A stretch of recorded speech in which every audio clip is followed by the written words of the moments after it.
염장 지르기로는 둘째가라며 서러운 형님으로부터 전화가 온 건 이른 저녁이었습니다.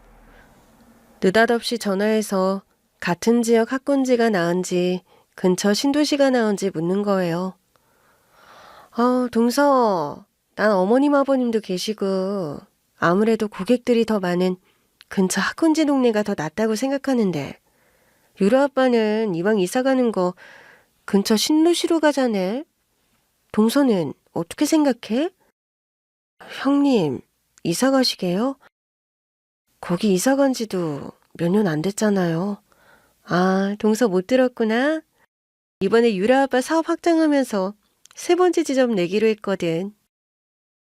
그걸 학군지 근처에 낼지 차라리 아예 다른 지역에 가서 낼지 고민하다 나온 말이야.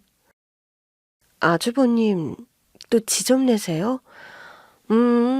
두 번째 지점이 매출이 별로 안 나와서 힘들겠다 싶었는데 아버님이 선뜻 도와주신다고 해서 이참에 재산 정리하신다고 우리 유라 아빠 앞으로 둔산에 있는 건물이랑 정읍에 있는 땅도 정리해서 주신다네? 아, 그래요? 좋으시겠어요? 뭘. 난 머리 아파 죽겠어. 유라 아빠는 세 번째 지점 준비한다고 바쁜데 이사 준비는 나 혼자 다 하게 생겼으니 말이야. 근데 학군지로 가야 할지 다른 지역으로 가야 할지 그게 고민되는 거 있지? 유라 아빠는 아버님 도움 받는 김에 수도권 가자는데 시댁도 친정도 멀어지니 그게 또 걸리더라고. 뭐든 형님이 원하시는 대로 하셔야죠. 동서라면 어떻게 할 건데? 글쎄요. 이런 고민을 해본 적이 없어서 모르겠네요. 형님, 저 지금 저녁 준비 중이라서요. 나중에 다시 연락드릴게요. 그래. 알았어. 저녁 준비를 하다가 받은 형님의 전화에 우라통이 터져 미칠 것 같았습니다.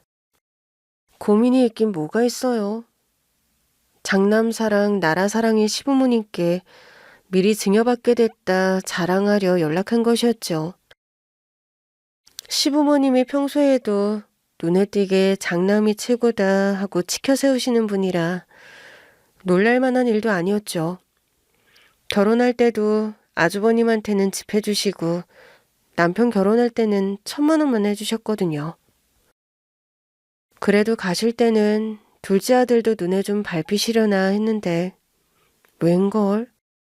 아직 한창이면서 큰아들 사업자금 되신다고 그 많은 재산을 다 정리해서 아주버님한테 드린다는 거예요. 아주버님은 지역 신생 베이커리 카페를 운영하고 있는데 그게 그렇게 썩 잘 되는 것도 아닌 걸로 알고 있어요. 2호점 매출이 예상외로 적게 나와 1호점 매출로 커버하는 걸로 알고 있고요. 그 와중에 3호점을 낸다는 것도 황당한데 그것도 시부모님 돈이라뇨. 갑자기 화딱지가 나서 속 편하게 텔레비전을 보고 있는 남편에게 갔죠. 아버님, 재산 정리해서 아주버님 주신대. 들었어? 그래? 형 돈 필요하대? 아주버님이 언제 돈 안 필요한 적이 있어? 그리고 우리는 돈 안 필요해? 우리야 뭐 적당히 있을 만큼 있잖아. 아주버님은 뭐 없는 줄 알아? 형님 맨날 돈 없다 돈 없다 하시지만 볼 때마다 새 옷에 브랜드 가방에 아주 웃기지도 않잖아. 당신 뭐 느끼는 거 없어? 뭐 다들 각자 잘 먹고 잘 살면 되는 거지. 우리도 부족하게 사는 거 아니잖아. 형이야 사업하니까 이래저래 자금이 부족해서 그런가 보지. 당신은 사업 아니야?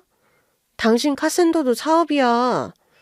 당신도 2호점, 3호점 얼마든지 낼 수 있는데 왜 당신은 안 도와주시면서 맨날 아주버님만 도와주셔?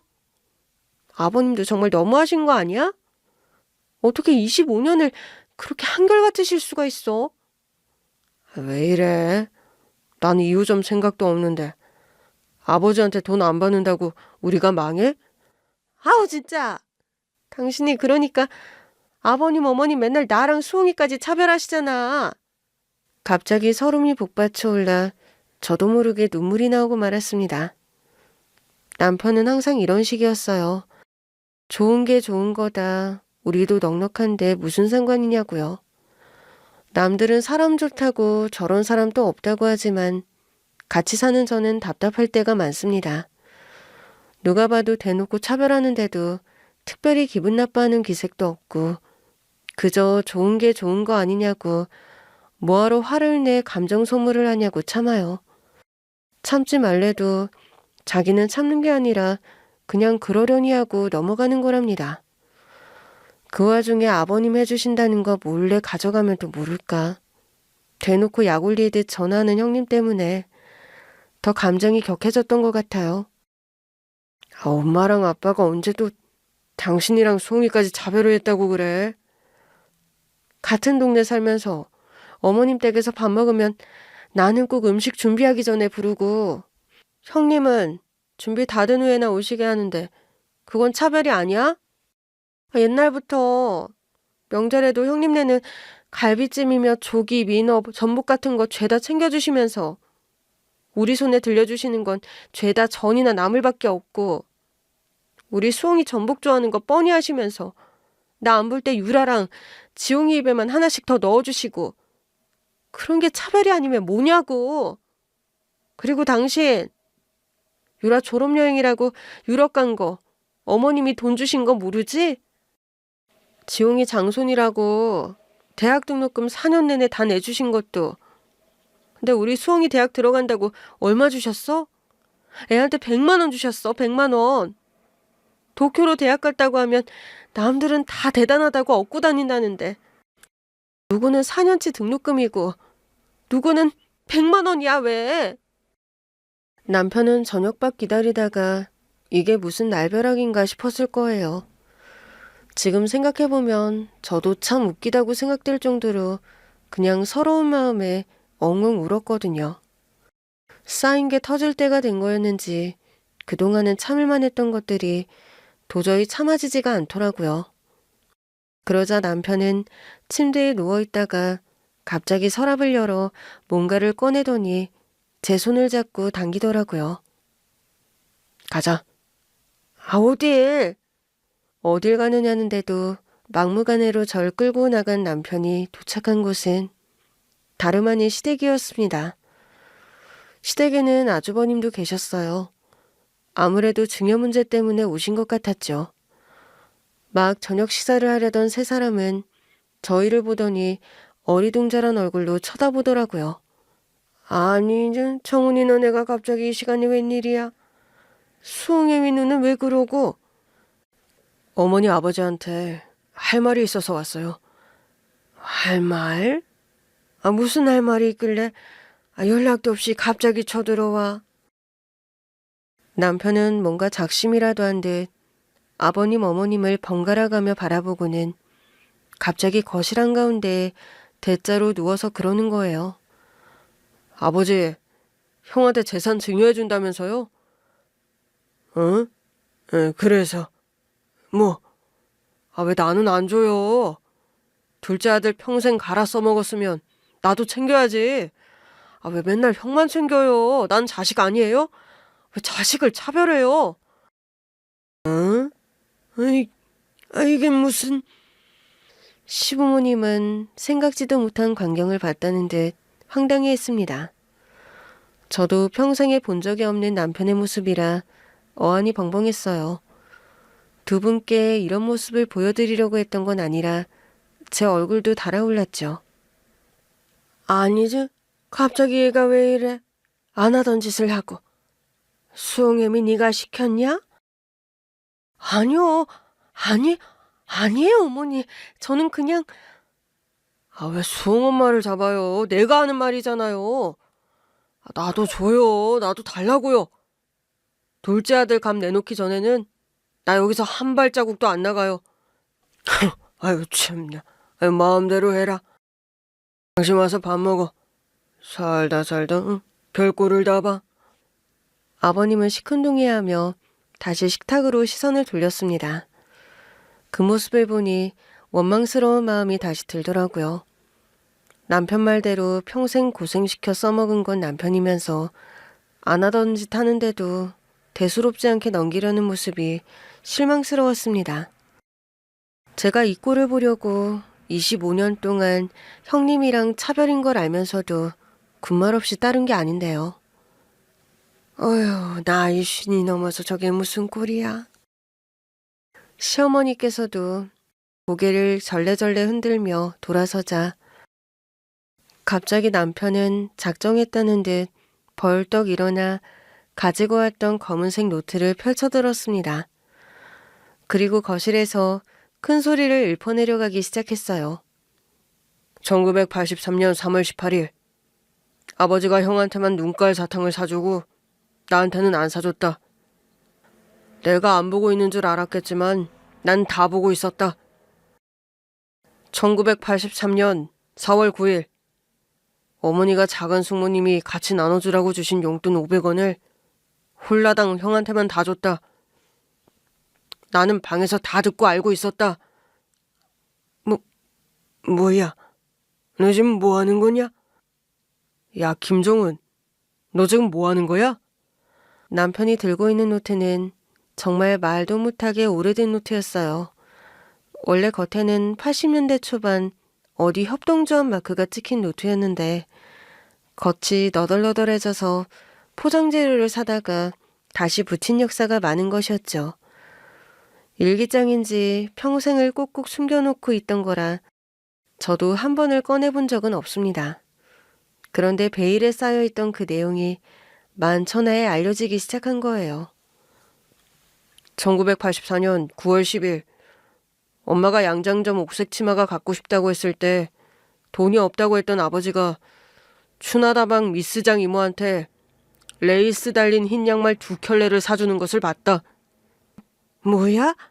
당신 이게 무슨 말이야? 저게 지금 무슨 소리를 하는 거야? 야! 김정은!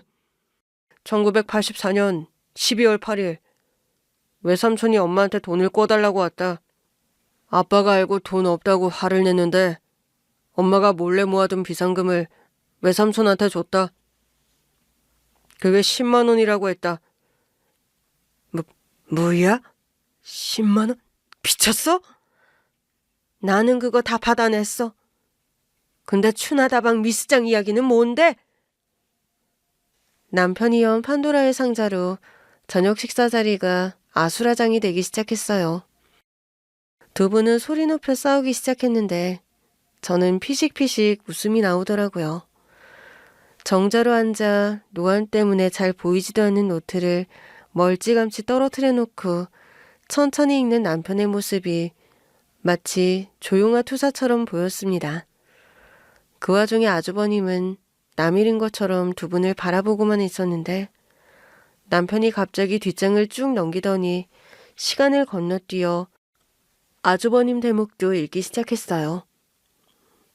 1991년 5월 26일 형이 오토바이를 타다 주차된 엘란트라를 박아서 엄마가 수리비 25만 원을 물어줬다. 이건 또 뭔 소리야? 너 오토바이 탄 적이 있어?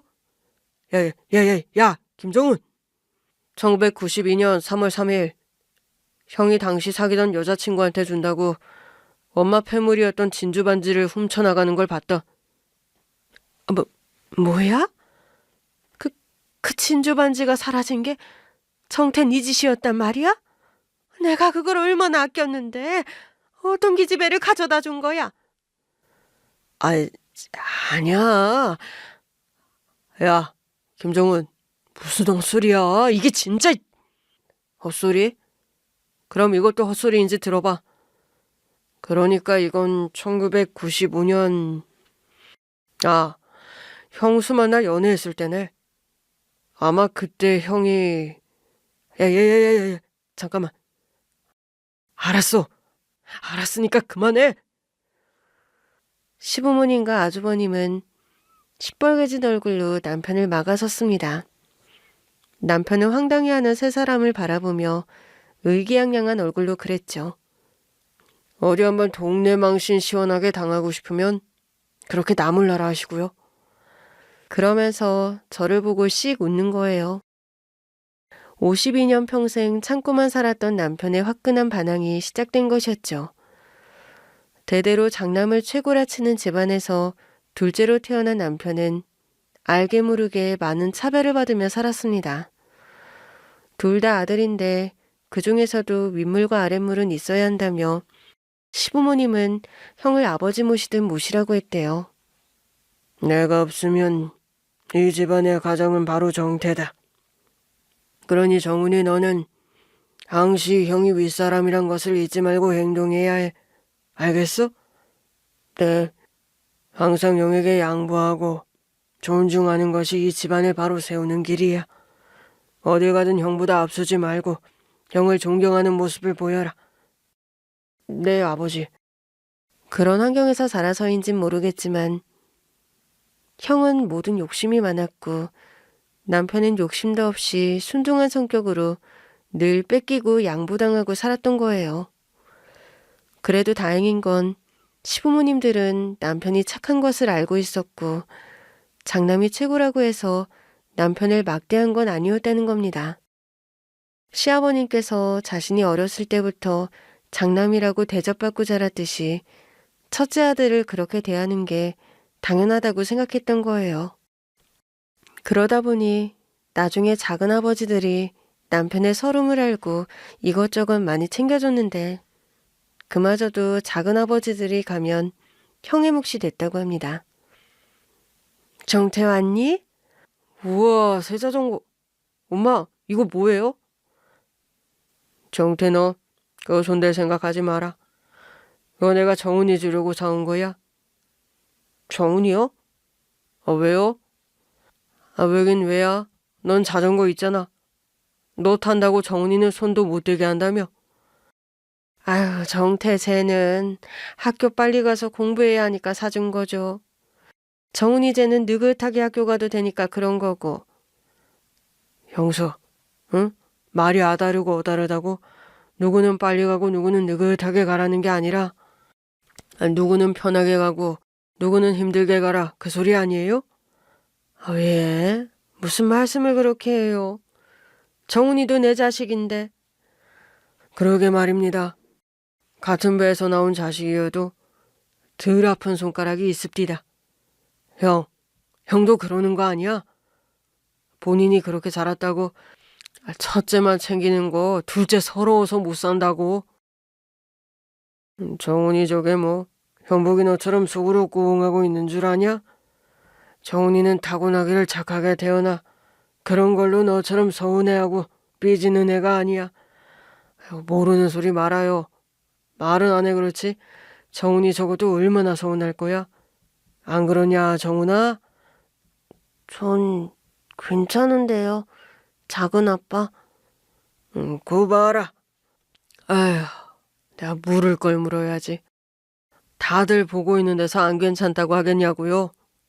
하여튼지간에 저 자전거는 정훈이 거니까 정태 줄 생각 하지도 말아요. 정훈이 너는 저걸 딱 너 거다 하고 책임지고 지켜야 돼. 알았어? 안 그러면 평생 너 네 형한테 다 뺏기고 살아. 서방님도 좀 너무한 거 아니에요? 아, 정태도 조카인데 왜 정훈이만 챙겨요? 정태는 내가 안 챙겨도 형이랑 형수가 잘 챙기잖아요. 그래서 남편은 작은 아빠가 오는 날이 좋았대요. 작은 아버지가 오면 자기 밥 위에 생선살 얹어주기도 하고 형 몰래 번데기도 사주고 눈깔 사탕도 사주고 했으니까요. 하지만 작은 아버지가 가시면 그 찰나의 행복도 끝이 났다고 합니다. 정훈아, 형아 타던 자전거 너 줄 테니까 너 이거 타. 너 이거 가지고 싶어 했잖아. 근데 이거 작은 아버지가 저 타라고. 아, 어차피 똑같은 자전거잖아. 형이 이거 가지고 싶어 하니까 양보하자. 저것도 산지 얼마 안 된 거고. 네. 그때 남편에게 양보란 것은 당연한 것이었대요. 나중에 그 이야기를 들은 제가 양보는 위에서 내려오는 게 아니냐고 했더니 형은 온 가족이 양보해야 하는 존재라는 게 당연했다고 하더라고요. 모든 걸 다 참고 형에게 양보하기만 했던 남편에게도 정말 서러운 일이 있었는데 그게 중학교 2학년 때의 일이었답니다. 시험을 봤는데 전교 25등을 한 거예요. 당시 2학년이 400명가량 됐는데 그중 25등이니 집안의 경사나 다름없는 점수였죠. 게다가 집안에서 공부 좀 잘한다는 소리 듣는 형도 최고 등수가 53등이었으니 정말 말도 못하게 기뻤답니다. 그래서 신나게 집으로 돌아갔는데 시어머니가 화들짝 놀라며 입을 막더랍니다. 어머니, 저 시험 엄청 잘 봤어요. 몇 등인지 아세요? 25등이에요, 25등. 쉿! 정은이 너 그거 아무한테도 말하지 마라. 왜요? 너네 형 이번에 시험 죽었대. 지금 형 기분이 안 좋으니까 괜히 나서서 화나게 만들지 마. 그래도 나 이번에 진짜 잘했는데. 그래 알아. 잘했어. 잘했는데. 놈들이 보면 뭐라고 하겠냐. 형보다 잘난 아우란 소리 그거 자랑 아니다. 가서 가루떡이나 하나 사 먹고 와. 응? 당시 시어머니는 행여 그 소식을 집안 식구들 누구라도 들을까 쉬쉬하며 전에 없이 남편 손에 용돈을 쥐어주고 문 밖으로 보냈답니다. 남편은 집이랑 한참 떨어진 동산에 가서 혼자 종일 마을을 내려다보고 있었대요. 자기도 잘하면 집안의 자랑이 될까 싶어 더 잘하고 싶었던 건데 아무리 잘해도 자랑은커녕 아무것도 될 수 없다는 것을 알고 허탈했답니다. 잘하든 못하든 형은 형이고 남편은 남편이었던 거예요. 저녁 무렵에야 집에 들어가니 진수성찬이 차려져 있기에 남편은 자기 때문인가 했대요. 어머니께서 말은 그렇게 해도 역시 잘한 건 잘했다 보상해 주시려나 보다 했는데 그게 아니었답니다. 정태야, 너무 실망하지 말고 다음부터 잘하면 돼. 어떻게 사람이 항상 잘하기만 하냐? 아버지가 너 힘내라고 모처럼 갈비 사온 거니까 많이 먹어. 예, 사내 자식이 응? 성적 좀 못 나온 거 가지고 기가 죽어 되겠어? 그래도 속상해서요. 열심히 했는데. 안 그거면 됐어. 뭐 열심히 했으면 된 거지. 정훈이 너는 시험 잘 봤어? 에? 그게... 남편이 무슨 말도 못하고 우물거리며 어머니를 보자 어머니는 눈을 살짝 찡그리며 무언의 신신당부를 하셨대요. 그래서 별수 없이 다 죽어가는 목소리로 고개를 저었던 거죠. 아니요. 그래.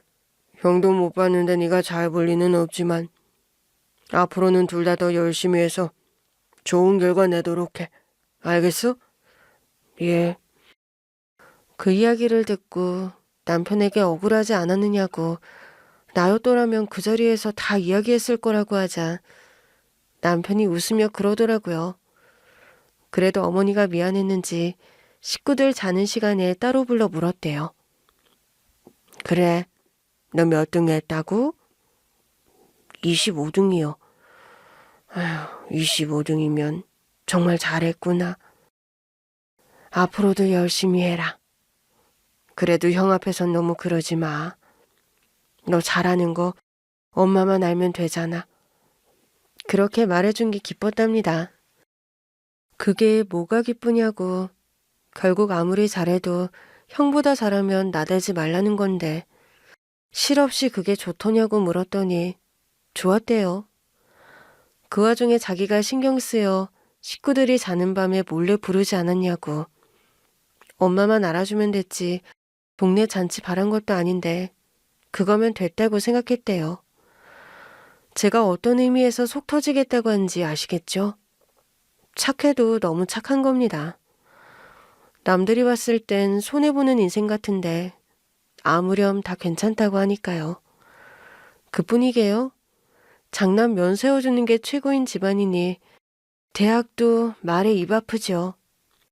고등학교 올라가서도 성적이 변변찮았던 형은 어떻게든 지방 공립대를 보내놨는데 서울권대학에 갈 수 있는 성적의 남편은 대학에 보내줄 생각도 없었답니다. 건축가를 꿈꾸는 남편을 건축학과에 보내기 위해 담임 선생님까지 나섰다고 해요. 어머니, 정훈이 한양대 건축학과 노려볼 만해요. 본인이 원하는데 왜 대학에 안 보내시겠다는 거예요? 그게 저희 집 형편이 좀 그래서 그래요. 정훈이 성적이면 조금만 더 노력해서 장학금도 노려볼 수 있어요. 학비가 문제면 지원받을 수 있는 방법도 많고요. 아니죠. 학비가 문제가 아니라 예? 그게 정훈이 형이 지방대를 갔거든요. 그래서요? 아니 그게 좀 그렇잖아요. 형이 지방 공립대를 갔는데 동생이 서울에 있는 대학에 가는 건 좀 아휴 남들 보기 좀 그렇고. 에? 어머니 그게 무슨 말씀이세요? 그게 무슨 상관인데요? 우리 집이 좀 그래요. 말해봤자 우리 애들 아빠도 허락해주지 않을 거고요. 또 형이 알면 가만히 있지 않을 건데 괜히 우애 상하는 일만 생길 것 같네요. 어머니, 그래도 그건 아니죠. 정훈이가 형보다 월등한 성적으로 대학에 갈 수 있으면 그만한 대학을 보내야 맞는 거 아닌가요? 아니요, 선생님. 저희 집은 안 그래요. 전 그러면 어디 지방에 제 형보다 못한 대학이면 제가 애들 아빠 설득은 해볼게요. 어머니! 하지만 결국 담임 선생님도 어머니를 설득하지 못했고 남편은 대학에 가지 못했어요. 저보다 못한 성적을 가진 친구들도 다 대학에 들어갔는데 졸업하고 나서 한 일이 근처 카센터에서 기술을 배우는 일이었대요. 처음엔 돈 벌어 대학 가는 게 목표였는데 일을 하다 보니 그게 여의치 않아서 일을 계속하면서 야간대 졸업을 했고요. 그런데 그거 가지고도 집안에서 말이 좀 있었답니다. 돈이나 자국자국 벌어서 장가 나가지? 뭐하러 그런데 돈을 써? 아유, 얘도 대학 가고 싶어서 그런 건데 저 알아서 가겠다는데 그냥 둬요. 어떤데 돈을 쓰니 그렇지. 어차피 기술로 먹고 살 거면서 굳이 왜 거기다 돈을 써? 그럴 돈 있으면 응? 형 학비나 좀 보태던지. 그냥 저도 공부가 하고 싶어서 그래요. 공부해서 뭐하게? 국 끓여 먹을 테냐? 뭐 안 해먹고 살아도 그냥 대학 나오고 싶어서 그래요. 아유 그래요. 정태처럼 돈 받아가서 다니는 것도 아닌데 관둡시다. 예? 그나마 사정을 다 알고 있는 시어머니가 말려줘서 졸업까지 다닐 수 있었답니다. 공부는 계속하고 싶었는데 막상 대학 졸업장 받고 나니 미련이 뚝 떨어지더래요. 일하면서 숙달된 기술과 모은 돈으로 군대 제대하고 나서 얼마 안 돼 작은 카센터를 인수해 시작했고요. 성실한 사람이다 보니 금세 주변에 입소문이나 잘 되더랍니다. 형이 취직 자리를 전전하며 여전히 집에서 돈을 타갈 때 남편은 돈을 쌓고 있었던 거예요. 그런데 어느 날은 어머니가 넌지시 불러 돈 좀 빌려달라고 했대요. 정훈아, 혹시 나 돈 좀 해줄 수 있어? 돈이요? 갑자기 무슨 일인데요? 집에 무슨 일이 있어요? 아니, 긴히 쓸 데가 있어서 1,000만 원 정도가 필요한데. 그렇게 큰 돈을요? 아버지는요? 지금은 아버지한테 말하기가 좀 그래서 그래. 엄마가 나중에 아버지한테 말해서 돌려주게. 몇 달만 쓰고 금방 돌려줄 테니 좀 해다오. 알았어요. 걱정 마세요, 어머니. 그래서 남편은 모은 돈 중 1,000만 원을 꺼내 선뜻 어머니께 드렸대요. 그런데 며칠 뒤 형이 새 차를 끌고 오더랍니다. 원래 형은 대학 졸업을 하기도 전에 아버님께서 중고차를 사줬는데 당시 나온 아반떼 신형이었대요. 형, 차 샀어? 어, 원래 타던 차가 중고로 샀잖냐? 아, 너도 잘할 거 아니야. 내 차 상태 완전히 최악이었던 거. 그래도 전에 내가 손볼 때 보니까 더 탈 수 있겠던데. 야, 말도 마. 나 그것 때문에 얼마나 곤란했는데. 이번에 가다가 도로에서 퍼진 김에 에라 모르겠다고 샀지. 들어가자. 춥다. 독립 후 오랜만에 만난 자리답게 어머니께서 진수성찬을 차려놓고 기다리고 계셨고 모처럼 가족끼리 모여 이런저런 이야기를 나누며 식사했대요. 그런데 남편은 그 대화를 하다가 자기가 준 그 1,000만 원의 행방을 알게 된 거예요. 근데 정태 너는 사업이 잘 되긴 하는 거야? 예, 아버지 덕분에 순조롭게 시작했어요. 감사합니다. 어떤 데 쓴 거 아니지? 멀쩡한 차 두고 새 차 샀던데. 내가 준 돈으로 산 거 아니야? 아우, 아니에요. 걱정 마세요. 제가 제 돈 벌어서 산 거예요. 사업 시작한 지 몇 달이나 됐다고 벌써 그만한 돈을 벌었단 말이야? 아, 요즘 뭐 차를 제 돈 주고 사나요? 다 천천히 갚을 빚인 거지. 그런데 다 빚지고 다니지 마라. 영 힘들 것 같으면 빨리 정리하고 직장 들어가는 게 나아. 아니면 정은이처럼 기술을 배우든지. 예. 제가 다 알아서 합니다, 아버지. 그때 남편은 잠자코 있다가 식사가 끝난 후에 어머님께 따로 가서 물었대요. 그 돈으로 형 차 사준 거냐고요. 그랬더니 어머니가 쩔쩔매면서도 어쩔 수 없지 않냐면서 그러더랍니다. 아휴, 사업하는 사람 얼굴이 잘한다. 중고 고물차 타고 다니면 사람들이 우습게 보잖아. 어머니, 아무리 그래도 저 그거 힘들게 모은 돈인데요. 아유, 형이 잘 돼야 우리 집안 면이 서는 거다. 너도 잘 알잖아. 카센터에서도 어디 중고 고물차 끌고 오는 사람이 번듯한 사업가로 보여? 형이 얼른 갚아준다고 했으니까 조금만 기다려줘. 아, 네가 잘 돼 형 도와줄 수 있으니 좋은 거 아니야? 돈이 아까운 건 아니었대요. 형한테 도움이 되는 거면 본인도 좋은 마음으로 줄 수 있었지만 자신한테 거짓말까지 해가면서 형을 도우려는 어머님이 미웠답니다.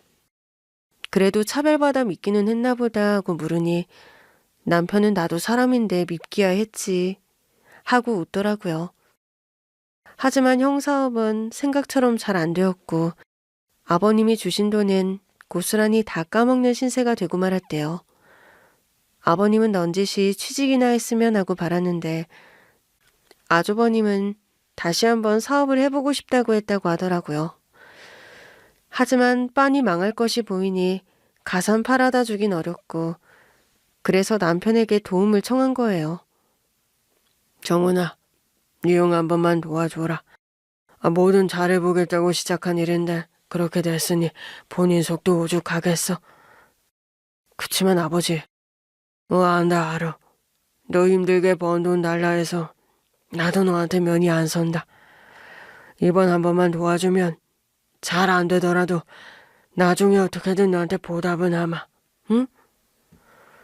결국 남편은 카센터를 차려서 모은 돈 대부분을 형 사업하는 데 지원한 거예요. 물론 그 돈 돌려받은 거 한 장 없습니다. 얼마 뒤 형이 결혼할 때 사업도 잘 안 되는데 어떻게 결혼하려나 했는데 집을 시아버님이 해주셨대요. 집에 돈이 없어 부탁한 줄 알았는데 아까운 돈을 자기한테 쓰라고 한 거였어요. 그래도 남편은 자기가 돈이 있어 가족들이 다 문제없이 해보고 싶은 거 하고 걱정 없이 지내면 그만이라는 생각을 했답니다. 그렇게 저를 만나 결혼하게 되었을 때 시아버지께서 남편을 불렀다고 해요. 남편은 내심 자기한테도 집을 해주려나 싶어 갔는데 남편에게 건넨 것은 1,000만 원이 든 통장이었답니다. 정태는 이래저래 까먹은 돈이 많아서 어쩔 수가 없었지만 그래도 너는 그동안 잘 벌어서 차곡차곡 모은 매천이 있으니 내가 그리 큰 도움을 주지 않아도 잘 살 거라고 생각한다. 그러니 너무 섭섭해하지 마라. 나중에 너 도움 필요하면 내가 그때 도와줄게. 장남 장가갈 때는 집 한 채 얹어 보내시더니 남편 장가갈 때는 1,000만 원의 미안한 마음 얹어 보내신 게 시부모님이십니다. 저는 그때까지 남편이 그렇게 차별받고 자란 줄도 몰랐어요. 집안 형편이 좋지 않아 1,000만 원만 지원받았다고 생각했고 어차피 남편이 벌어놓은 돈, 제가 집에서 받은 돈이 있어 사는데 문제가 없으니 됐다는 거죠. 도움이 필요한 상황이 아니었지만 그때 그렇게 차별이 있었다는 걸 알았더라면 제가 나서서 못해도 1,000만 원이라도 더 받아냈을 걸. 물론 그렇게까지 했으면 결혼하기 힘들었겠지만요. 그런데 살다 보니 남편이 받았던 차별이 은근슬쩍 대물림 되더라고요. 결혼 후 처음 있던 명절이었어요. 명절 전날부터 가서 음식 준비를 돕는데 형님은 안 오는 겁니다. 형님은 언제 오신대요? 아, 내가 내일 오라고 했어. 내일이요? 왜요? 아, 임신한 애 일찍 불러서 뭐해? 좀 쉬다 오라고 한 거지. 아, 많이 힘드시대요? 아유, 물어 뭐하냐, 응? 홀몸이 아니니 힘들겠지. 자, 서두르자. 작은 집 식구들 올 시간 다 됐어. 아버님이 집안에서 가장 큰 어른이라 집을 찾는 손님들이 만만찮게 많았는데 그 많은 명절 음식을 저랑 어머니 둘이 하게 된 거예요. 그때야 멋모르고 임신했으니 배려해 주시나 보다 하고 말았어요. 그 다음 설에는 애가 어려서 오기 힘들다고 해서 아예 오지도 않았고요. 솔직히 좀 너무한다 싶었지만 임신에 못 무겁고 어린애 데리고 번거롭기도 하겠다 싶어 아무 말 안 했습니다. 그러고 2해 지나 제가 아들을 임신했는데 형님에게 했던 배려가 제게는 안 오더라고요. 얘 둘째야. 너 언제 올래? 네? 어머니, 저 입덧이 심해서 음식하기가 너무 힘들어요. 뭐 그래? 아유, 이를 어쩌냐.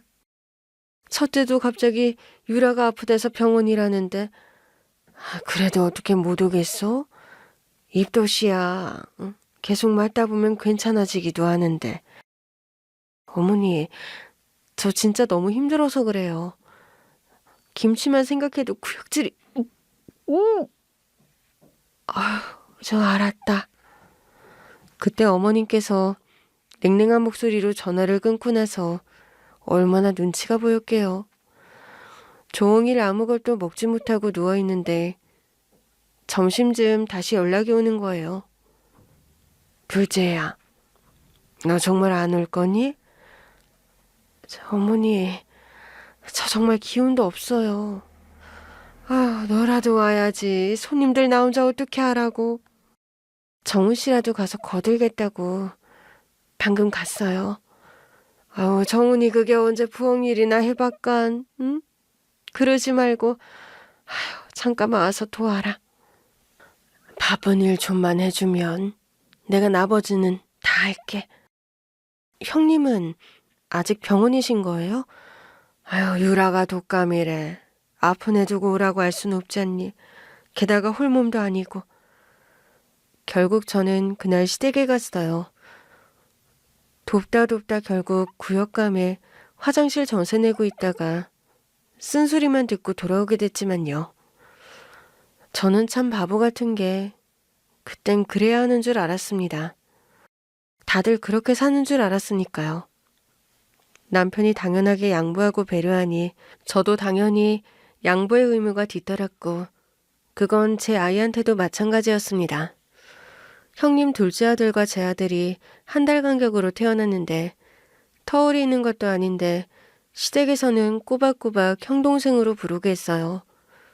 그러니 시조카가 용돈 10,000원 받을 때 제 아들은 5,000원만 쥐게 됐죠. 저나 남편이야 그렇게 산다지만 아들까지 차별당하는 것 같으니 마음이 더 상하더라고요. 그래서 어느 날은 넌지시 애교 있게 이야기를 해본 적도 있어요. 아, 아버님, 지웅이 수웅이 나이 차가 나는 것도 아닌데 그래도 똑같이 주시지. 애들도 알 거 다 알아요. 밖에서는 그럴진 몰라도 집안에서는 위아래가 있어야 하는 법이다. 이렇게 줘야 수웅이 저것도 지웅이가 저보다 위인 줄 알지. 아유, 가족끼리 위아래가 어딨어요. 서로서로 양보할 건 양보하고 존중할 거 존중하며 사는 거죠. 아가, 다른 집은 몰라도 우리 집은 그런 근본이 잘 세워져 있는 집안이다. 로마에 가면 로마법을 따르듯이 우리 집에서는 우리 집안의 규율을 지키면 돼. 물론 씨알도 먹히지 않을 소리였죠. 둘째 시조카는 장손이라고 떠받들어주니 은근히 제 아들을 무시하는 것 같았습니다. 어떻게 또 형님을 똑 닮아서 저한테 약올리듯 시조카도 제 아들을 약올리고요. 어떻게 된 게 나이 많은 사람이 모범이 되는 게 아니라 그저 무조건 존중받아야 하는 시댁의 규율 같더라고요. 은근한 차별과 속 터지게 하는 일이 있었는데도 제가 계속 시댁의 발걸음을 한 건 시부모님들이 나쁜 마음을 먹고 그러시는 건 아니라는 거였어요. 앞서 말씀드렸듯이 정말 그게 당연하다고 생각한 시대의 분들이었을 뿐이니까요. 그 와중에도 식구라고 챙겨주시기도 하고 예뻐해 주시기도 하니 얼굴 보고 살 수 있었겠죠. 그 일로 남편을 쥐잡듯이 잡은 적도 있기야 했습니다. 제가 어떻게 닥달하면 우리 몫이라도 챙길 줄 알았으니까요. 여보, 이번에 유라 사립중학교 들어가는 거 알아? 그렇대? 공부 잘하나 보네. 속도 좋다. 그 학교가 뭐 공부 잘한다고 가? 수업료가 얼만데. 형님 맨날 돈 없다 노래 부르는데 그거 다 누구 지갑에서 나오는 거겠어? 형이 알아서 하겠지. 아주버님은 무슨 분명히 아버님이 내주시는 걸 거야. 장손 첫째 딸 대접 제대로 해주시려는 거라고. 갈 수 있으면 도움이라도 받아가는 게 좋지 뭘 그래. 우리 수홍이는? 우리 수홍이가 그 학교 들어간데도 아버님이 내주실까? 수홍이는 내가 있는데 무슨 걱정이야? 여보 걱정하지 마. 우리 수홍이가 잘하고 원하기만 한다면 난 무슨 수를 써서라도 애 학교는 다 보낼 거야. 아휴, 등록돼서 외국으로 대학 간다고 하면 나 집 팔아서라도 해줘. 집 팔아 수용이 외국 대학 보내면 우리는 뭐 길바닥에서 살게? 속물이 그렇게 학교 간다고 하면 어머님 아버님 퍽이나 좋아하시겠다. 하지만 남편은 시부모님께 손을 벌리느니 본인이 좀 더 몸을 갈아 해결하는 주의였어요. 그러다 보니 남편이 나서지 않은 일은 제가 나설 수밖에 없었던 것이고요. 말이 씨가 된다고 제 아들이 일본으로 대학을 가게 된 거예요. 누가 시킨 것도 아닌데 어려서부터 일본어를 열심히 하더니만 처음부터 도쿄에 있는 대학을 목표로 공부해 결국 합격증도 얻었죠. 그야말로 집안의 자랑이었는데 시댁에서는 입도 뻥끗 못했습니다. 둘째 시조카가 재수해야 했거든요. 우리의 합격 소식보다 재수 소식이 먼저 전해졌으니 먼저 이야기를 꺼내는 게 눈치가 보였죠.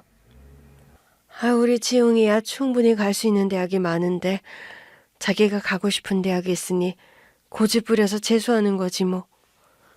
근데 수홍이는 왜 그렇게 소식이 잠잠해? 떨어진 거야? 아무래도 그렇겠지? 그러게 뭐하러 일본까지 가서 시험을 보게 해. 괜히 애 헛바람만 들어서 마음만 상하지. 수홍이 합격했어요. 합격했다고? 네, 지난주에 합격자 발표 나왔거든요. 근데 왜 말 안 했어? 지용이 재수한다는데 거기다 대고 우리 수홍이 합격했다면 지용이도 속상할 거 아니야. 우리끼리 조용히 축하했어요. 형님은 얼굴이 새빨갛게 달아올라선 얼버무리며 축하한다 말을 하더라고요. 내색은 안 했지만 솔직히 좀 고소했습니다. 성적이야 우리 아들이 더 좋았는데 시부모님 등이었고 은근히 자기 아들만 잘났다 했거든요. 시부모님도 애가 좋은 대학 갔다고 하니 기뻐하기는 하는데 시조카 눈치 보고 대놓고 좋아하시지도 않았습니다. 잘했다며 출국하기 전에 용돈 100만 원 주신 게 전부예요. 물론 그것도 감사하지만 기죽지 말라고 재수 성공한 시조카 4년 등록금 다 내준 것에 비하면 억울할 것도 있지요. 저는 그 꼴을 보고도 잠자코 있는 남편이 그걸 다 이해하는 줄 알았습니다. 평소처럼 그러려니 하고 그냥 잊어버린 줄 알았어요. 그런데 그 남편의 낡고 오래된 노트에 그 모든 게 죄다 쓰여 있는 게 아니겠어요? 세 사람이 그만하라는데도 작심이 난 듯 불경해듯 시댁의 치부가 줄줄줄 쏟아지는데 아주 볼만했습니다. 아유, 너 진짜. 아니, 그걸 언제 다 적어 놓은 거야? 정은이 너 그거 다 마음에 쌓아둔 거냐? 쌓아뒀다기보다는 그냥 기록해둔 거예요. 처음엔 용돈 기입장처럼 썼다가 일기장이 되고 그러다 보니까 그렇게 썼어요. 궁금한 거 있으시면 더 말씀드릴 수 있는데 그 어머니 미용실 하실 때 말이에요. 그 50m 거리에 랑방 미용실이라고 생겼잖아요. 그때 어머니 몰래 아버지가 화한 보낸 것도 있고. 뭐야? 당신 그 랑방 그 여자한테 화한도 보냈어? 아이 그거야. 내가 그때 통장이었는데 뭐 그 정도도 못해줘? 아무리 그래도 그렇지. 마누라 라이벌 가게에다가 화환을 보내? 아우, 그게 무슨 동네 망신이야. 내가 그 여자 때문에 단골 뺏겨 얼마나 고생했는데. 결국 그러다 1년도 못하고 접은 거잖아. 당신이 실력이 없어서 망한 걸 누구를 탓해? 뭐라고? 아, 그리고 형도. 형이 차 사고 여러 여자친구들 돌아가면서 만난 것도 써있더라. 그때는 형이 좀 멋있어 보였거든. 별뜻 없이 적어놓은 거야. 그리고 형이 사업한다고 빌려간 돈도 전부 써있고. 한번 읽어나 봐. 남편은 미련도 없이 자기가 쓴 그 오래된 노트를 세 사람 보라고 건넸습니다. 그러니 쟁탈전이 일어난 것이죠. 어떻게든 자기 치부가 드러나지 않게 하려고 서로 뺏고 빼앗기는 사투가 벌어진 거예요. 이리네. 찬물도 위아래가 있는데 지금 못 들라는 거야? 이리 줘. 내가 먼저 확인해야겠으니까. 추나다방에다가 랑방 미용실. 또 뭐가 있을지 누가 알아? 당신이야말로 이건 아니지. 저거에 얼마를 갖다 바쳤는지 알게 뭐야? 당장 이리네. 잠시만요. 저 확인 좀 할게요. 먼저 보고 드릴 테니까 제발 좀 놓으세요. 남편은 그 모습을 보더니 엉덩이를 털고 일어나 씩 웃었습니다. 그러고는 다시 제 손을 잡고 난장판이 된 세 사람을 향해 그랬죠. 잘들 생각해 보시고 연락 주세요. 저 그냥 하는 말 아닙니다. 아주 저 뭐 그거 동네 다니며 줄줄 읽고 다니고 친척들한테 죄다 보낼 거예요. 동네 망신 당하기 싫으면 잘 생각해 보세요. 그리고 저를 데리고 다시 나온 거예요. 어쩐지 남편 표정이 말도 못하게 후련하고 좋아 보였습니다. 최소한 제가 알기론 남편이 평생 살면서 자기 부모한테 그렇게 해본 일이 없어요. 싫어도 그러려니 좋아도 그러려니 원망도 익숙해진 나이에 새삼스럽게 그럴 일도 없었고요. 그래, 그렇게 내지르고 나니 후련해? 후련은 무슨, 당신이 억울해 못 살겠다며? 당신 때문에 한 거지? 어휴, 그러면 왜 그건 주고 와? 당신 안 주고 버리면 어쩌려고? 어디 복사라도 해둔 거야? 뭐하러? 그깟 재산 안 받아도 그만이고 난 경고한 거야. 경고? 앞으로 차별은 끝이다. 내 마누라 내 자식 차별하는 거 두고 보지 않겠다. 경고. 대단히 큰일 하셨네. 당신은 통쾌했어? 달라진 것도 없는데 통쾌는 무슨. 근데 뭐 볼만은 했어. 아까 아주버님 표정 봤어? 아주 그거 찍어서 형님 보여주고 싶었다니까.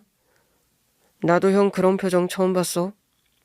아버지는 어떻고 추나다방 이야기하니까 얼굴이 시뻘개져서는. 우리 아빠 소문난 선비였는데 엄마도 몰랐을 거야. 다방 드나들고 있었을 줄은. 근데 당신은 그걸 어떻게 봤대? 우연히. 그날 아마 배가 아파서 조퇴하던 길이었을 거야. 아버지가 추나다방에서 나오는 거 있지? 그러고 그 앞에 매대에서 양말 2켤레를 사서 그 여자를 주더라고. 그때 엄마가 추나다방 여자들을 엄청 안 좋게 이야기해서 알고 있었거든. 미스장. 대단하네. 참. 그걸 또 거기다 써놓고 지금까지 아무한테도 말도 안 하고. 당신도 진짜 대단해. 서운하긴 했나 봐. 그걸 다 적어놓은 걸 보면. 그랬다기보다는 그냥 일기장으로도 썼다가 형한테 빌려준 돈도 쓰다가 뭐 일종의 장부처럼 쓴 거지. 한 번씩 보면 나 그래도 가족 위해 참 열심히 살았다. 적어도 나중에 형이 부모님 나몰라라 하고 나나 당신한테 떠넘기려고 해도 부모님 부양 문제로는 좀 당당해져도 되겠다 한 거야. 당신 나름대로 계획이 다 있었네. 내가 진짜 대단한 사람 데리고 살았다. 잘했다, 잘했어. 김정훈. 잘했어? 그럼 우리 오늘 맥주 한잔하고 들어가? 좋았어. 기분이다. 오늘 저녁은 치킨에 맥주다. 뭐 그 노트 하나로 뭐가 얼마나 바뀌겠어요. 근데 아무것도 하지 않았던 남편이 그거 하나라도 하니 속은 시원하더라고요. 남편답지 않은 귀여운 일탈이었으니까요. 그날 저희는 기분 좋게 생맥주를 나눠 마시며 새삼스러운 지난 이야기로 밤을 보냈습니다.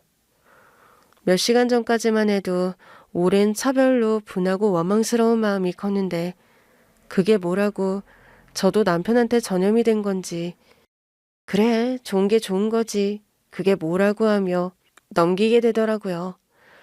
비록 시부모님한테는 제대로 대접받지 못한 며느리였지만 그 이상을 준 남편이 있으니 살아왔으니 괜찮습니다. 그런데 다음날 어머님께 연락이 온 거예요. 갑자기 다시 시댁으로 오라는 호출에 이거 어젯밤 문제로 큰일이 났구나 싶었죠. 남편은 걱정하지 말라며 앞으로는 할 말 다 하는 남편이 되겠다고 큰소리쳤죠. 마음 단단히 먹고 간 자리였는데 생각보다 시부모님 표정이 나쁘지 않은 겁니다. 그리고 저희를 앉혀놓고 어머님은 긴 한숨부터 내쉬었죠. 아버님은 남편에게 어젯밤 놓고 간 노트를 내밀었습니다. 서로 갖겠다고 사투를 해서인지 원래도 낡은 노트가 너덜너덜 걸레짝이 되어 돌아왔더라고요. 잘 읽었다. 이걸 다 보셨어요? 읽어보라고 준 거 아니야. 아주 오래전부터 매곡히 잘도 정리해놨더구나. 그리고 애초에 이거 내 노트 아니었냐? 아니에요. 그때 이장님이 저 쓰라고 조합에서 얻어다 준 노트였어요. 너도 참, 어휴, 내가 이거 어제 돋보기 끼고 빠짐없이 있느라 혼났다. 말을 하지 뭐. 그걸 다 쌓아놓고 살았어? 말하면 뭐, 아셨으려고요? 당연한 거였는데. 그래, 몰랐겠지. 나는 그게 차별인 줄도 모르고 살았어. 근데 이제 보니 알면서도 내가 정세만 챙긴 일이 많았다. 너네야 수용이 하나라 모르겠지만 똑같은 내 자식이어도 받은 거 하나 없어도 더 주고 싶은 자식 따로, 더 달라고 하고 싶은 자식이 따로 있었다. 너한텐 미안하지만 솔직한 마음으로 그랬다. 내가 그렇게 자랐으니 장남인 정태를 그렇게 대접해줘야 한다고 생각했고. 됐어요. 이제 와서 그런 이야기 듣자고 한 말도 아닌데요. 아니긴 아들값 내놓으라며. 그거야 그냥 한 말이죠. 그냥 나는 그렇게 자라와서 못 느꼈는데 생각해보니 나 때문에 이 사람도 그렇고 우리 수홍이도 그렇고 너무 고생했다 싶어 그 이야기 하고 싶어서 한 말이에요. 앞으로 집사람이랑 수홍이 차별은 하지 마시라고. 수홍 애미는 그게 그렇게 서럽든? 아니 그냥 가끔 좀 솔직히 너무하시다는 생각했죠. 어머님 자꾸 형님은 예뻐하시니까. 형님은 가판대 파는 마스크팩 한 장만 사드려도 세상 다 얻은 것처럼 좋아하시면서 제가 신경 써 반찬 만들어 오시면 그건 좀 당연하게 여기시는 것 같고요. 미안하다. 네가 더 편해서 그랬어. 그게 너희한테 다 상처가 되는 줄 모르고 그랬다. 옛날 사람이라 그런 거라고 생각하고 좀 봐줘라. 됐어요. 저도 그냥 투정 한번 부린 거로 생각해 주세요. 한 소리 듣는 줄 알았는데 생각보다 진심을 담아 하시는 말씀에 솔직히 감동했습니다. 아버님, 어머님이 그렇게 이야기해 주실 줄은 몰랐거든요. 그런데 아버님께서 테이블 위에 있던 서류 봉투 하나를 주시는 거예요. 이 집 명의 너네한테 넘기려 한다. 네? 네 형이랑도 다 이야기된 거야. 이미 꺼낸 말했으니 둔산의 건물이 어쩔 수 없이 네 형이 가져갔지만 이 집이랑 정읍당은 너네한테 주겠다. 그렇게 말했다. 저 아버지 그러지 않으셔도 면이 안 서서 그래. 따지고 보니 너한테 부모답지 않게 받은 게 너무 많더라. 너 대학 가려 했던 것도 난 몰랐다. 어제 네 엄마가 말해 알았지. 내가 너한테 그리 무심했어. 그러니 네가 나를 원망하는 것도 당연하지. 원망은요? 속도 좋다 너는. 응? 어떻게 내 아들 같지 않게 그걸 다 참고 그렇게 살았어. 그러니 받아둬라.